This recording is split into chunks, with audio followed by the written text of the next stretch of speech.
राजकुमारी और उसकी दरिया किसी दिली। समय की बात है, एक सुंदर राज्य था जिसके बीचों बीच एक भव्य महल था।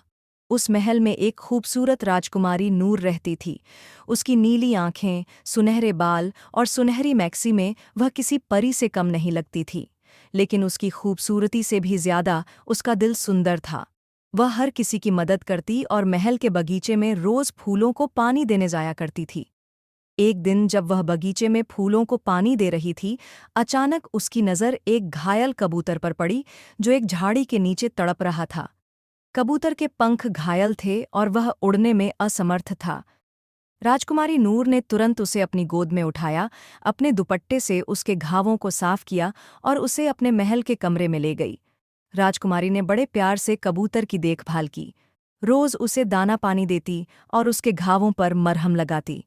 कुछ दिनों में कबूतर के घाव भर गए और एक दिन जब वह उड़ने के काबिल हो गया तो अचानक एक रोशनी की चमक के साथ वह कबूतर एक सुंदर युवक राजकुमार में बदल गया।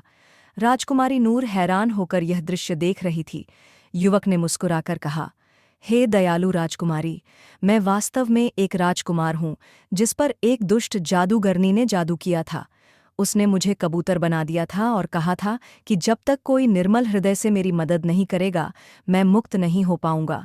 तुम्हारी दया और प्रेम ने मेरा जादू तोड़ दिया।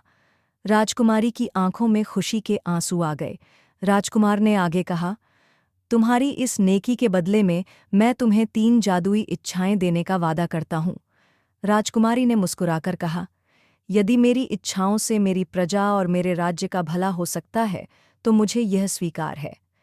पहली इच्छा में उसने अपने महल में खुशहाली और शांति की कामना की ताकि उसकी प्रजा हमेशा खुश रहे।